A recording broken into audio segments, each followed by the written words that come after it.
Hi, it's Penny Black and Jill Foster here for your next PB&J card class. Today I'm really excited to be sharing a couple of cards using a new product from Penny Black, Creative Dies, and here's a look at a couple of those. This one is called Bashful and this one is called In a Row.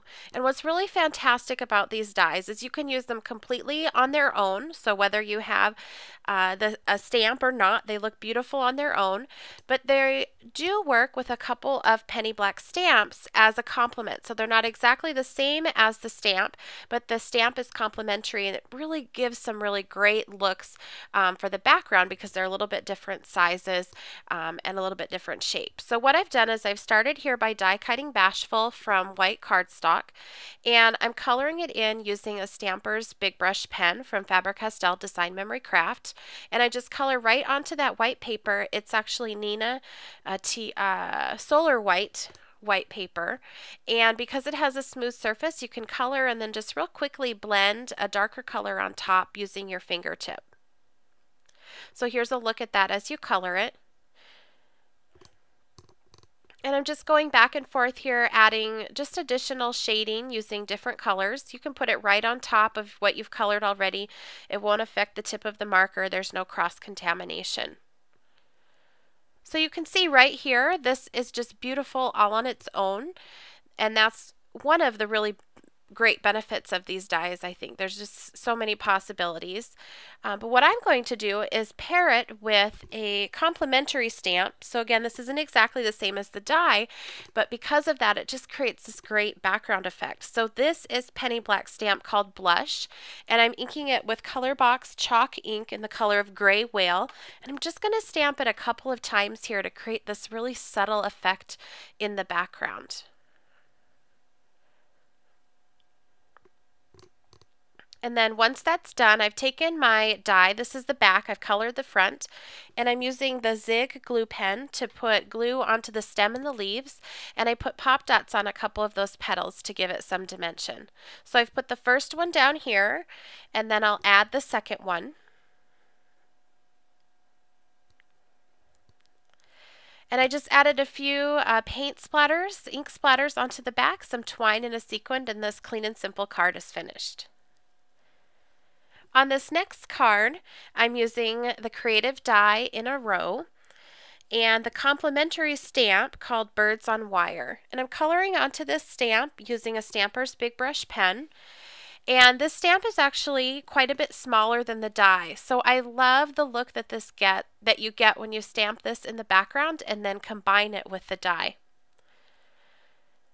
So I'm just going to stamp this about 3 times. And I've chosen a color of Stamper's Big Brush pen that is a fairly darker color because we're going to put gesso on the top of this and really tone it down. So I'm going to use the gesso just right on my finger, but you could use a paintbrush if you didn't want to get as messy as me. And I'm just going to put that right on top of this page, and I'll cover the entire sheet, but some areas I'm doing more of patting it onto the background so that it's a little bit thicker application. And you can see there where those birds, that stamped image just really starts to fade into the background. So once you've covered that, then what you can do is just let it dry on its own, or I used a heat tool actually to speed up the process. And then I'm going to take a coconut gelato and color over the top. And that makes it fade to the background even more. So just color right with the gelato onto the paper and blend it with my fingertip. Then I'm going to use Aqua Dolce gelato. And I'm going to do this mostly where the bird images meet the edge of the paper, and just color and blend it with my fingertip. And you'll find that the gelatos are very easy to blend when you're blending them on top of paper that's been painted with gesso. And then to add just a little bit darker color, I will use a snow cone gelato and just coloring just a touch on the edges of the cardstock and blending upwards.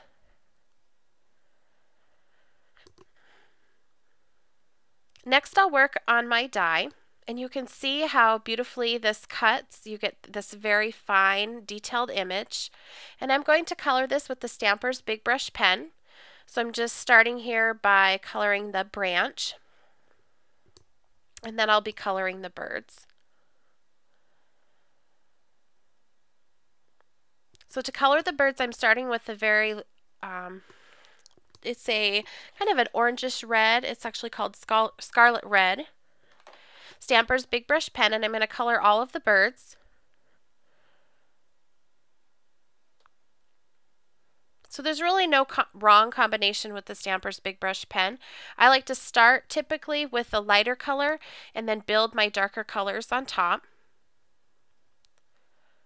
So next I'll move to a medium red. And I'm just going to put this on some white scratch paper so it's a little bit easier to see. And I'll color that near the bottom and then pat and blend with my fingertip right away after I've colored it on. And it gives a great painted look, but with the control of the marker.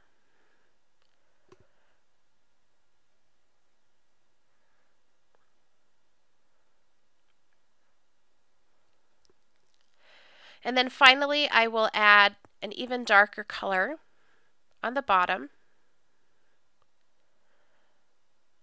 And again, just coloring that and then patting with my fingertip, kind of pushing it upwards on the bird.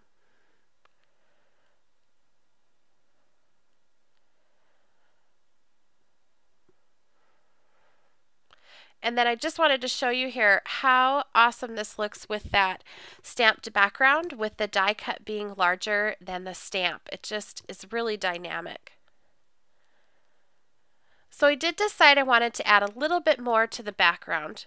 So I'm using Ranger Archival ink in the color of saffron on penny black music note background. And I just inked up the stamp, took a little bit of ink off with the baby wipe. And then I'm just going to randomly stamp that onto the background. I don't want to cover the entire thing.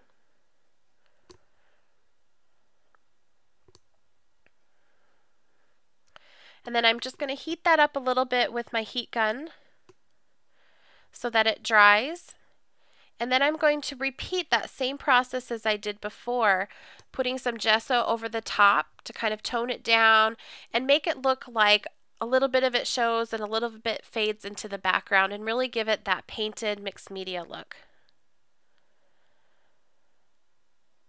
But you will notice that this time I did not cover the entire thing with the gesso, just a few spots here and there.